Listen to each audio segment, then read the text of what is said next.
Ok, ok. Une fois de plus, bonjour. Nous sommes là pour parler de quoi? De l'anglais et nous allons continuer avec le sujet qui parle de quoi? Poser des questions. On a vu les verbes, on a vu aussi qu'il y a quelque chose encore à part le verbe, on a vu encore les salutations, on a vu beaucoup de choses. Alors là, on va parler maintenant de comment réformuler des questions. Alors, comment est-ce qu'on réforme des questions en anglais? Il existe plusieurs manières, hein. En utilisant par exemple les question tags. Là, les question tags, ça, on va le voir dans la deuxième partie. Donc, là, la deuxième partie dans le niveau intermédiaire. Donc, la deuxième partie, je viens dire, ça sera enseigné toujours en anglais. Donc, on va parler, donc, enseigner les cours en anglais. Voilà pourquoi il est bénéfique et que pour vous de comprendre ces cours. Et lorsque nous allons arriver dans la deuxième partie, et vous allez encore mieux assimiler la matière, mais ce sera en anglais parce que beaucoup plus vous entendez, beaucoup plus aussi vous comprenez mieux. Ok, parce que vous allez entendre avec juste un syllabus que je vais projeter, donc vous allez voir les syllabus déjà. Ok, poser des questions. On va parler avec, donc commencer avec, la première chose, c'est poser des questions avec un être. On va voir comment est-ce qu'on pose des questions avec un être. Il existe de plusieurs manières. On pose une question, soit c'est qu'on fait, ok, soit où est-ce qu'on part, soit donc plusieurs manières. Donc c'est là signifie aussi en incluant quoi. Donc le mot, dans le mot ici, what, ok, what, en incluant les mots comme where, ça demande de l'endroit, what, ça demande de quoi, donc c'est beaucoup plus c'est quelque chose, ou bien when, ou bien, donc il y a encore tant de choses. Ok, tant de choses. Donc, alors là, on va parler de être. Quand on veut poser une question avec être, je vous donne un exemple. Je suis malade. Est-ce que je suis malade? Est-ce que je suis malade? Ok? Est-ce que je suis en retard? Suis-je en retard? Oh, les suis, d'abord en retard, suis. C'est un, donc c'est, je suis, ça vient du verbe être. Alors, d'où comme dans notre phrase, il y a un verbe être qui fait l'action. C'est là, signifie qu'on va poser, donc, de la manière dont le verbe a été conçu, donc, pour la conjugaison. Je vous donne un exemple, là. I am late. Ok, je suis en retard. I am late. Je suis en retard. Et si je vais dire am I late, qui signifie en français suis en retard, donc c'est vite inverser l'ordre. Dans l'anglais, quand vous voulez poser des questions avec un ton, il suffit juste d'inverser l'ordre, d'intervertir l'ordre. Le sujet devient donc la base et la base devient le sujet. Ok, mais les compléments restent à sa place. On peut avoir les compléments d'objet direct, indirect, circonstanciel, ainsi de suite, d'agent, ainsi de suite. Mais les compléments ne nous intéressent pas, mais ce qui nous intéresse, c'est quoi? C'est le sujet et la base. Je suis en retard. J'ai, c'est le sujet. Donc, non, j'ai a comme fonction sujet et comme nature pronom personnel. Et je suis a comme là, comme fonction base et comme nature, un verbe. Ok, un verbe, je suis en retard. Alors là, on va inverser, on va dire, suis-je en retard? Et en anglais, on dit, am I late? Je suis prêt. Ou bien, tu es prêt. En anglais, on dit, you are ready. Ok, you are ready. Alors, quand on dit you are ready, on veut poser une question, est-ce que tu es prêt? Are you ready? You are ready. Are you ready? Est-ce que tu es prêt? Are you ready? Are you ready? Êtes-vous prêt? Are you ready to do it? Êtes-vous prêt de faire ceci? Are you ready? Are you ready to do it? Are you ready to do it? Are you ready to do it? Ok? Alors, is he tired? Est-il fatigué?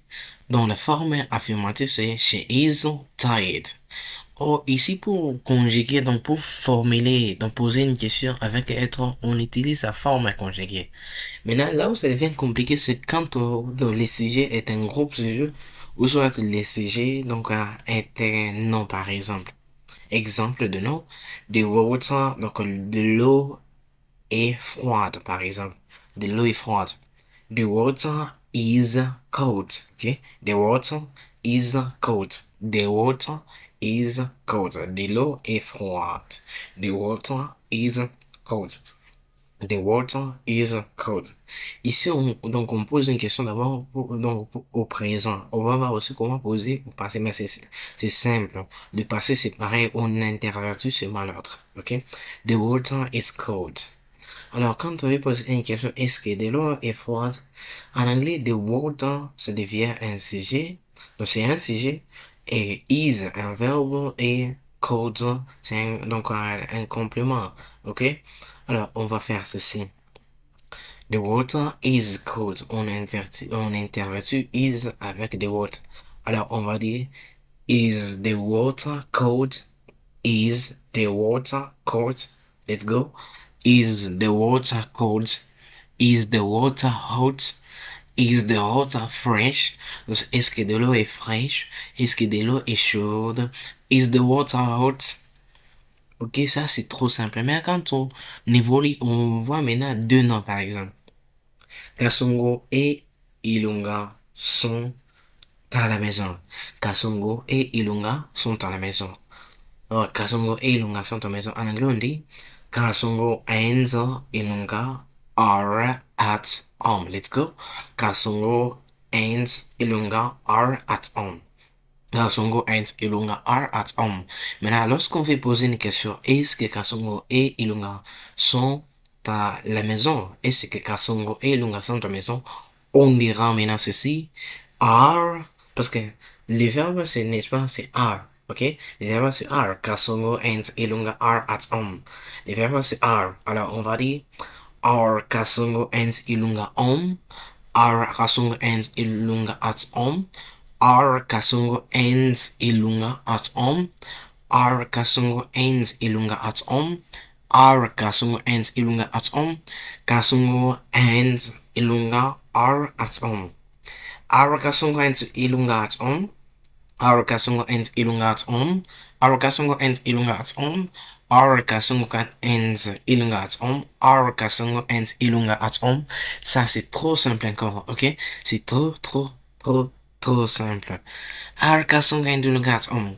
Okay, there are many examples on notre syllabus. Donc, si c'est syllabus, il y a beaucoup d'exemples. Exemple, is she here? Elle est ici. Donc, est-elle ici? Is she here? Is she here? Elle est ici en anglais, on dit she is here. Est-ce qu'elle est ici? Is she here? Is she here? Est froid. Ok? Est froid? Est-ce que c'est froid? C'est froid en anglais, on dit it is cold. Est-ce que c'est froid? Is it cold? Is it cold? Is it cold? Is it cold? Is it cold? Are we lost? Sommes-nous perdus? Nous sommes perdus. We are lost. Est-ce que sommes-nous perdus? Are we lost? They are happy. Ils sont heureux ou elles sont heureuses. Donc, sont-elles heureux? Sont-elles heureux? En anglais, on dit are they happy? Are they happy? Are they happy? Are they happy? Donc, c'est trop simple. Are they happy? Are they happy? Donc, ça dit, avec je ferai, donc, on va terminer d'abord avec juste le présent et on va voir dans la prochaine fois le passé. Donc, avec la conjugaison, la conjugaison du verbe être, on a vu le présent passé futur. Or, on a dit, donc, le présent, le passé, c'est juste intervertir l'ordre. Quand on veut faire la forme interrogative, hein. I am, donc, interrogativement, c'est am I? I am, you are, he is, she is, it is, we are, you are, they are. Alors, forme interrogative, c'est-à-dire am I, are you, is he, is she, is it, are we, are you, are they. Et le passé, c'est I was, you were, he was, she was, it was, we were, you were, they were. Et forme interrogative du passé, c'est was I, were you, was he, was she, was it, were we, were you, were they. Ça, c'est, donc le futur aussi, I will be. Will I be? Will you be? Will it be? Will she be? Will it be? Will we be? Will you be? Will they be? Ok, on se va pour le passé. Let's go.